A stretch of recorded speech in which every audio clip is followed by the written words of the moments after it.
Baik, assalamualaikum warahmatullahi wabarakatuh. Ya, selamat malam untuk peserta didik ahli terapi bekam Singowanti Indonesia. Ini sambil cross check eh, teman-teman ya yang sudah setor, ya, tapi tidak kesemuanya bisa saya cover karena waktunya ya. Jadi mohon bersabar untuk teman-teman semuanya. Tapi tetap masih bisa tanya-tanya ya, masih bisa tanya-tanya nanti dijawab oleh para senior ya. Karena kesibukan saya ini tadi pun baru pulang dari praktek. Ini saya akan membahas untuk menangani pasien pemula ya. Tentu saja triknya itu berbeda ya.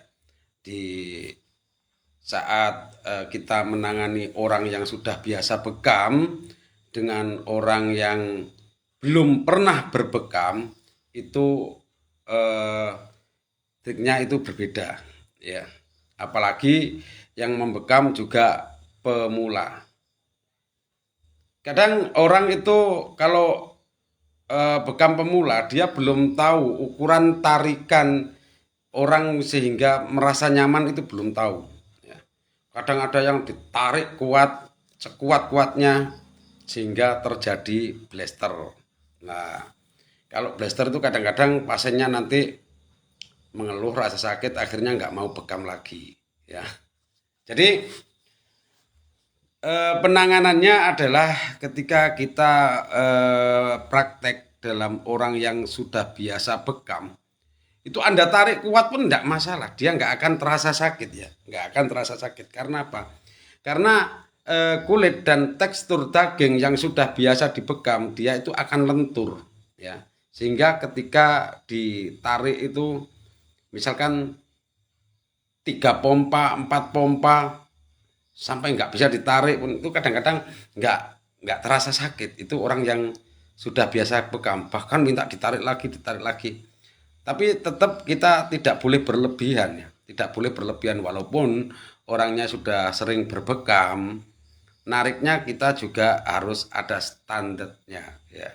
Standarnya itu apa? Standarnya itu mudah. Selagi ditarik orangnya sudah tidak terasa sakit ya sudah gitu aja.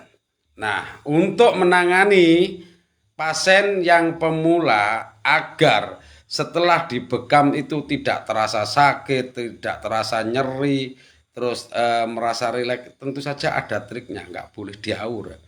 Kadang kan ada ya orang yang eh, habis dibekam terus ngomong malah sakit semuanya, malah demam. Nah, itu adalah biasanya dari ketidaktahuan penterapisnya. Orang kebanyakan diajari titik titik titik titik, tapi tidak diajari trik-trik gimana caranya membekam itu terasa nyaman. Jadi kalau pasien pemula Anda tariknya itu hanya 50% daripada Anda menarik eh, pasien yang sudah sering bekam. Misalkan kalau pasien yang sudah sering bekam itu kita tarik 3 kali atau 4 kali, ya kita pakai 2,5 lah ya, 2,5. Sambil kita tanya orangnya sakit enggak, cet cet sakit enggak, tarik lagi, cet cet sakit enggak, sakit. Kalau sakit ya dikurangi. Ya. Jadi tarikannya itu jangan terlalu kuat, kita pakai sekitar 50% daripada perbandingannya dengan orang yang sering berbekam. Akan tetapi dengan tarikan yang lembek, tarikan yang tidak kuat, kita bisa menambah durasinya. Ya. Kita bisa menambah durasinya. Biasanya 4 menit, 5 menit baru dipantik. Kalau pasien sudah sering bekam, nah ini boleh boleh ditambah ya. Karena tarikannya tidak terlalu kuat, nggak membahayakan, nggak khawatir untuk blaster. Itu durasinya boleh ditambah. Karena apa? Karena tarikan yang kurang kuat itu tadi, tarikan yang hanya 50% itu tadi, proses pengumpulan toksin atau darah yang mengandung racun itu agak lambat. ya, agak lambat. Ibarat orang memeras itu kurang kuat. Jadi agak lambat, maka durasinya perlu ditambahkan. Itu tidak masalah. Yang penting jaga jangan sampai terjadi blaster. Blaster itu apa sih? Blaster itu yang melepuh terus kayak kena api ya, kayak dicunyuk-cunyuk api, itu namanya blaster. Dan blaster itu bisa terjadi kepada pembekam pemula, orang yang senior, praktisi yang sudah kawakan pun tetap saja bisa blaster. Kadang-kadang itu adalah salah perhitungan atau istilahnya kulit yang sensitif, bisa saja terjadi, tapi bisa diantisipasi ya. Lama-lama Anda akan paham ya. Jadi karena apa? Kita tidak boleh menarik kuat. Orang yang baru pemula untuk berbekam, ini tekstur kulit, tekstur daging itu masih kaku, datar, kaku ya. Belum pernah, kalau hanya dipijit saja itu tidak berpengaruh ya. Tapi kalau dibekam, yang terjadi blaster itu kebanyakan adalah pasien pemula dan tarikannya terlalu kuat. Makanya ketika kita eksekusi, ketika kita menangani pasien yang pemula itu tadi, tarikannya jangan terlalu kuat, durasi ditambah ya. Durasi ditambah agar lebih banyak mengumpulkan toksin-toksin itu di area daging yang dikop ya. Kemudian baru dipantik biasa dan dikop lagi ya, dikop lagi. Pasien pemula ini biasanya kalau sudah kedua, ketiga sudah nggak terasa lagi. Yang paling pertama ya, yang pertama itu biasanya terasa. Ini yang sering dikeluhkan pasien-pasien. Kenapa pasien saya habis saya bekam kok sakit semua? Ya nariknya terlalu kuat itu tadi. Makanya ketika Anda menarik itu harus dengan penuh perasaan dan kehati-hatian. Kita harus ada perhitungan-perhitungan di situ. Dan Anda harus sering-sering melihat praktek-prakteknya senior ya. Harus sering melihat praktek-prakteknya senior.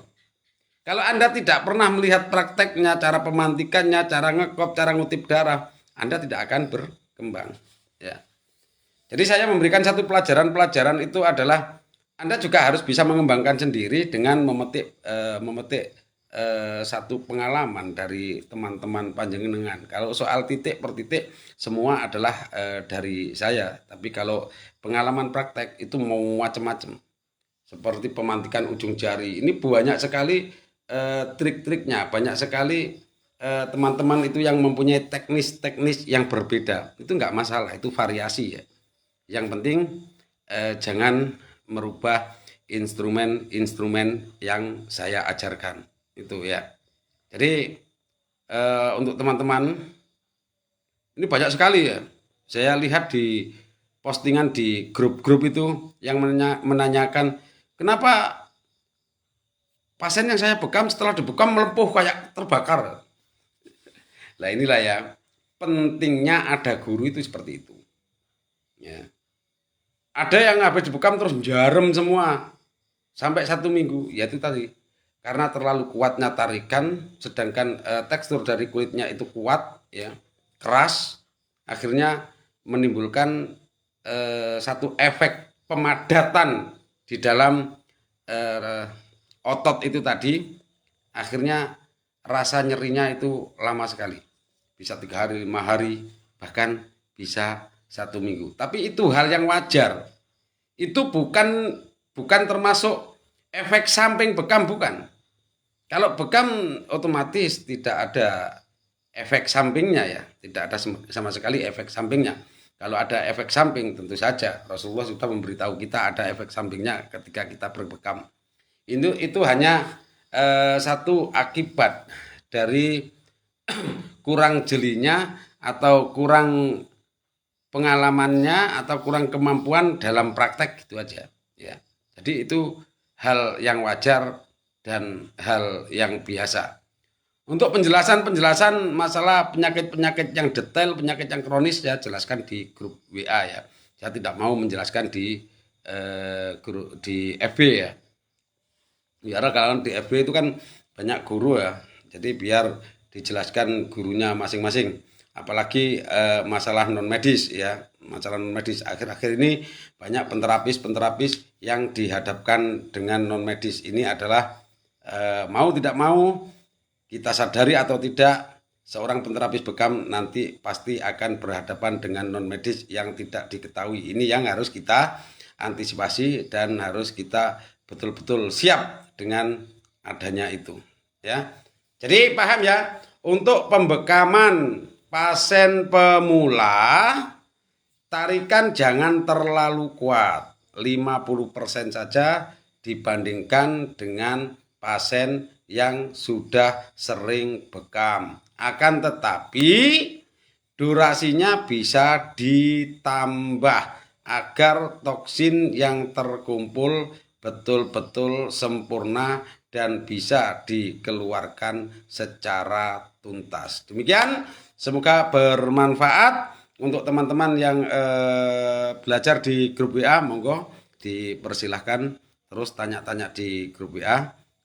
Saya masih ada pekerjaan lagi, nanti saya koreksi, dan sesekali saya beri pelajaran, tolong disimak. Tadi juga ada pelajaran ya, tolong disimak tentang penanganan kolesterol di pundak tadi ya, ada pelajarannya. Jadi kalau langsung dihapus jangan salahkan saya sudah memberikan pelajaran tapi banyak yang dihapus, ya sudah. Kalau nanya lagi nggak akan saya jawab, silahkan cari di FB, di YouTube saya Singowanti Official, atau di halaman Bekam Dakwah dan Santunan Anak Yatim ya. Dan perlu diketahui, besok malam di Padepokan Simpang Telu Jugo diadakan pembacaan rotib ya, pembacaan rotib bersama saya kerja bareng dengan Kiai Haji Solihin dari Bojo Curah Malang, juga teman-teman jamaah rotib dari Seketi ya, dari Seketi. Kemudian hari Senin habis sholat maghrib insya Allah di Padepokan Simpang Telu Jugo